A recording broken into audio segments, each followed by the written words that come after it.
अचल टीचिंग के माध्यम से आप सभी सुधीजनों को रामाचल का सादर नमस्कार। दोस्तों, आज बहुत दिन बाद हम एक शैक्षिक वीडियो के माध्यम से आप लोगों से रूबरू हो रहे हैं। और जैसा कि पीछे आप सभी को व्हाइट बोर्ड पे दिख रहा होगा, ये यूपी टेट 2026 परीक्षा की सामान्य जानकारी के विषय में हम आप लोगों से बात करेंगे। इस परीक्षा की सूचना मिलते ही दोस्तों हमारे दिमाग में एक गाना चलने लगा जो डान फिल्म का है, और इस गाने का मुखड़ा है, जिसका मुझे था इंतजार वो घड़ी आ गई आ गई। आगे आप सब लोग जानते हैं। तो इस परीक्षा का हम सभी को बेसब्री से इंतजार था, अर्थात जो भविष्य में शिक्षक बनने की इच्छा रखते हैं, जिन्होंने बीएड, बीटीसी, बीएलएड इत्यादि डिग्री डिप्लोमा कर रखा है, उनको इंतजार है बेसब्री से। क्योंकि इस बेसब्री का एक बहुत ही महत्वपूर्ण कारण है। कई वर्षों बाद आप देखेंगे, इसके इतिहास को अगर पीछे जाएं तो हमें मिलता है कि 2021 में ही यह परीक्षा हुई थी। उसके बाद से यूपी टेट परीक्षा की न तो नोटिफिकेशन जारी की गई और न ही परीक्षा का आयोजन किया गया। तो जायज सी बात है कि हम सभी के मन मस्तिष्क में यह बात आएगी कि हम लोग बहुत दिन से इस परीक्षा का इंतजार कर रहे थे और आखिरकार वो घड़ी आ गई। तो हम सभी बिना देर किए हुए अब परीक्षा की सही योजना बनाएंगे और परीक्षा के विषय वस्तु को अच्छे से पढ़ेंगे और परीक्षा को हंसते हंसते अच्छे नंबरों से पास करने की कोशिश करेंगे। आइए अब हम लोग बिना देर किए हुए चलते हैं इस परीक्षा की सामान्य जानकारी की ओर। सबसे पहले हमने लिखा है कि सही योजना ही सफलता की कुंजी है। दोस्तों, हम सबको किसी भी कार्य के लिए एक सही योजना बनानी चाहिए। अगर हमारी योजना सही है तो हमें सफलता निश्चित तौर पर मिल ही जाती है। आइए अब हम लोग बात करते हैं यूपी टेट 2026 परीक्षा की सामान्य जानकारी के विषय में। दोस्तों, अगर हम आयोजक की बात करें तो आयोजक होगा हमारा यूपी शिक्षा सेवा चयन बोर्ड। यूपी शिक्षा सेवा चयन बोर्ड, प्रयागराज।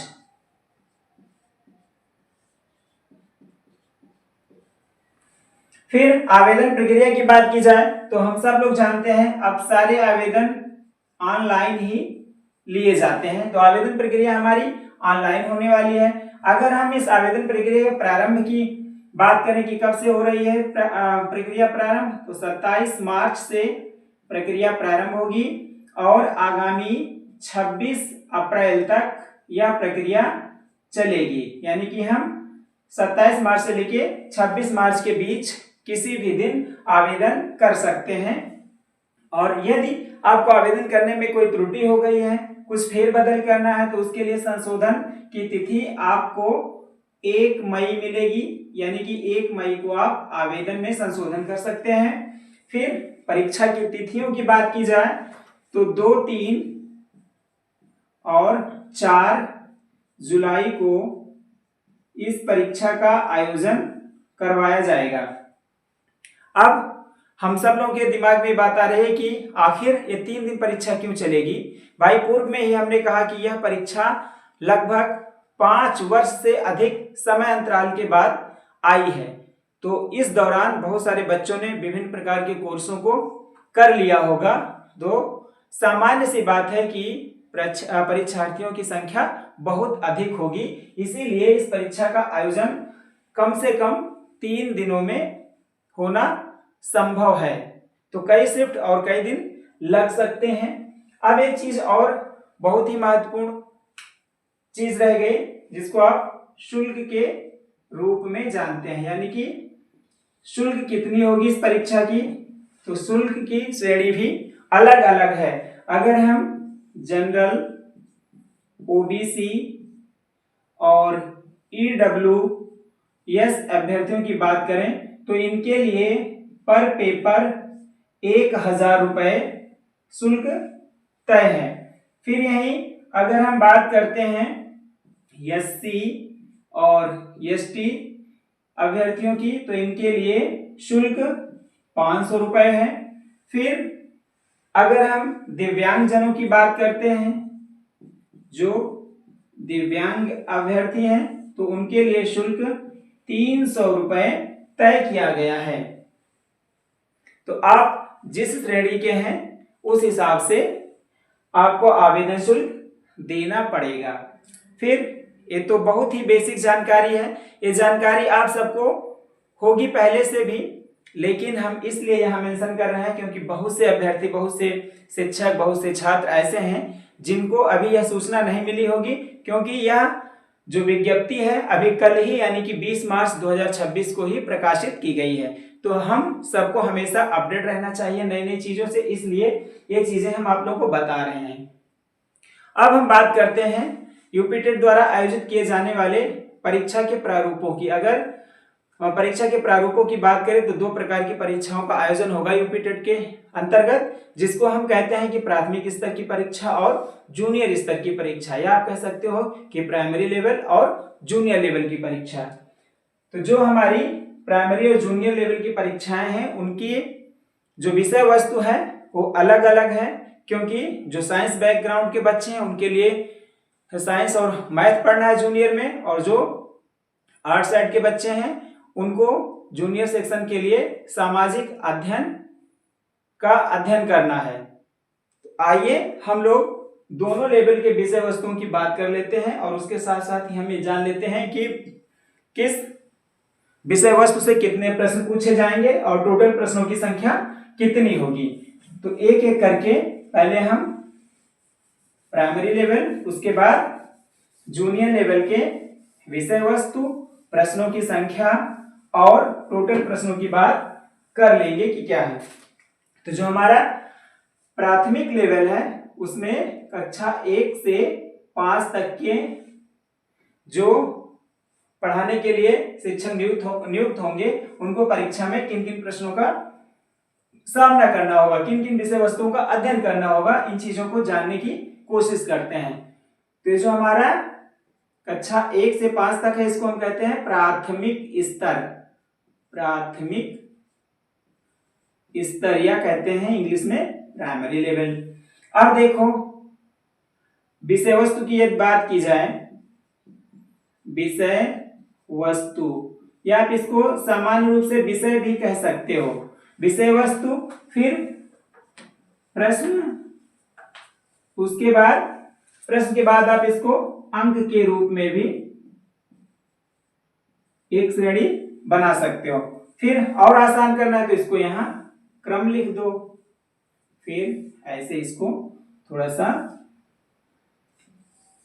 अच्छा लगे और चीजें आसानी से समझ में आ जाएं, इसलिए एक बॉक्स के अंतर्गत इसका अध्ययन करने की हम लोग कोशिश करते हैं।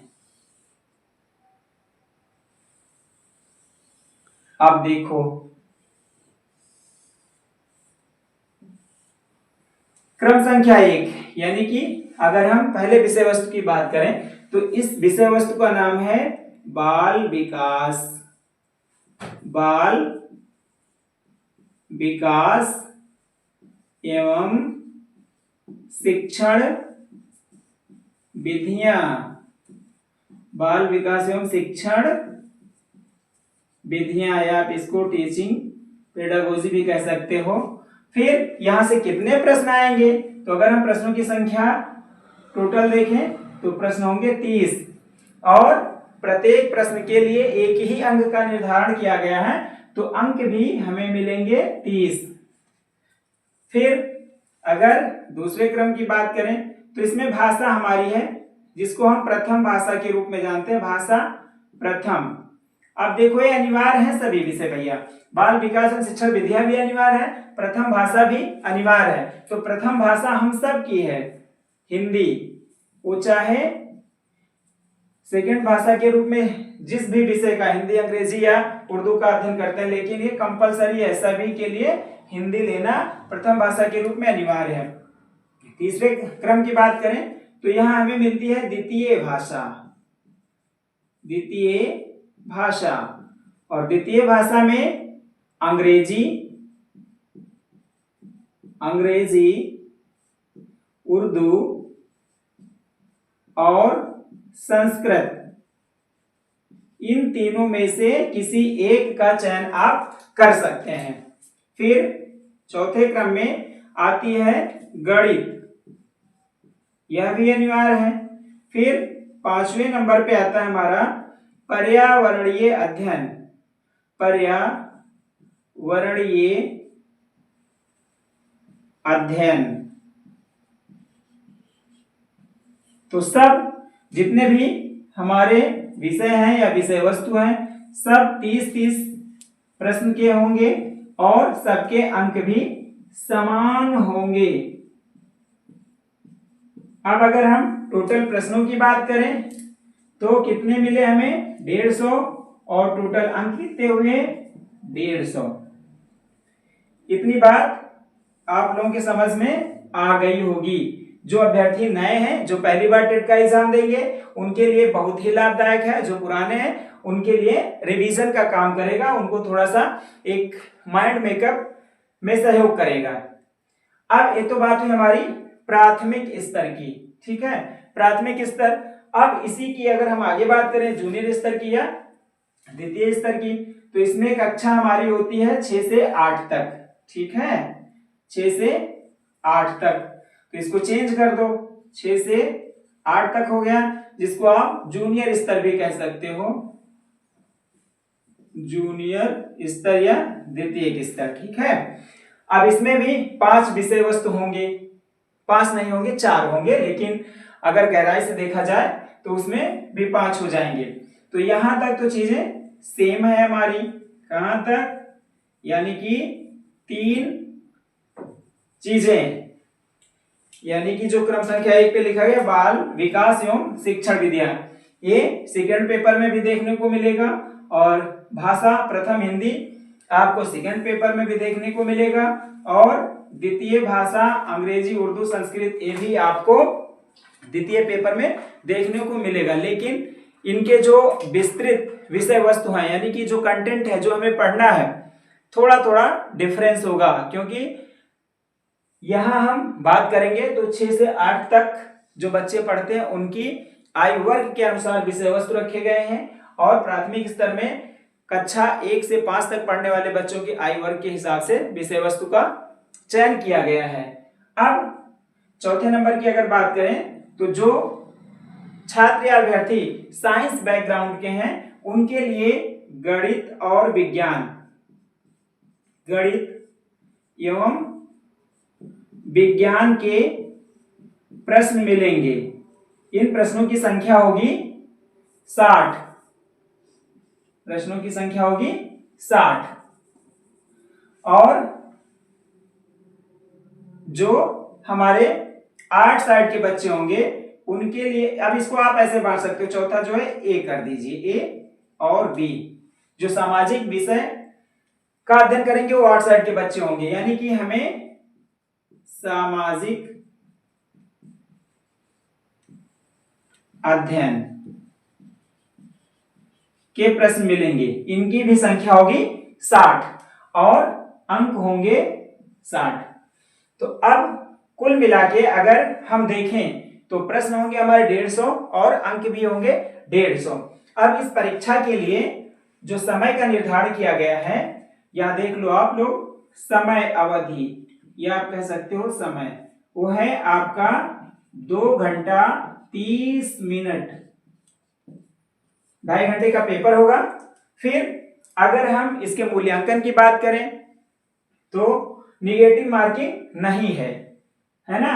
अगर हम मूल्यांकन की बात करते हैं तो हमें मूल्यांकन में निगेटिव मार्किंग नहीं देखने को मिलेगी, यानी कि जितने प्रश्न हमारे सही होंगे उतने नंबर हमको परीक्षा में मिलेंगे। किसी भी प्रकार का गलत उत्तर दे देने से हमें किसी भी प्रकार के अंक की भरपाई, आप कह सकते हो कि अंकों जो हमारे अंक हैं उनमें किसी भी प्रकार का नुकसान उठाना नहीं पड़ेगा। तो ये थी आप लोगों के लिए सामान्य सी बेसिक जानकारी उत्तर प्रदेश टेट परीक्षा 2026 के संदर्भ में। दोस्तों अब हम विषय वस्तु के अनुसार, यानी कि जैसा कि आप देख रहे हो, पहला हमारा बाल विकास एवं शिक्षण विधियां है ना, तो इसके संपूर्ण विषय वस्तु को एक श्रेणी क्रम में पढ़ते चलेंगे। और आप लोगों की जानकारी के लिए मैं बता दूं कि मेरे अचल टीचिंग पर ही बाल विकास का अर्थ, उसकी परिभाषाएं, बाल विकास की अवस्थाएं और बाल विकास की कुछ प्रमुख पुस्तकों की वीडियो पड़ी हुई है। दोस्तों, हम अपने उन पूर्व की शैक्षिक वीडियो की जो लिंक है इस वीडियो के डिस्क्रिप्शन में उपलब्ध करवा देंगे। आप सभी जाइएगा डिस्क्रिप्शन में और आसानी से सभी वीडियो को देख लीजिएगा, ताकि जो बाल मनोविकास है या बाल मनोविज्ञान है उसकी अवधारणा आपको स्पष्ट रूप से समझ में आ जाए, क्योंकि यह ऐसा टॉपिक है जहां से आपको एक दो क्वेश्चन देखने को आसानी से मिल जाएंगे। तो अब रुकना नहीं है, अब सदैव हम लोग पढ़ते रहेंगे। और जो हमने ऊपर एक मोटिवेशनल कोट लिखा है कि सही योजना ही सफलता की कुंजी है, तो हमारी योजना बन चुकी है। अब आप हमारी योजना से लाभान्वित हो, हमारा साथ दें और अपनी तैयारी अच्छे से करें। हमारी कोशिश रहेगी कि हम आपको टेट एग्जाम में अच्छे नंबर से, सम्मानजनक नंबर से परीक्षा को पास करवाने में अपनी कोशिश करेंगे। और हम उम्मीद करते हैं कि खूब अच्छे से अपनी तैयारी करेंगे। तो आज की वीडियो में बस इतना ही। मिलते हैं कल किसी अच्छे टॉपिक के साथ अगली वीडियो में। Thank you.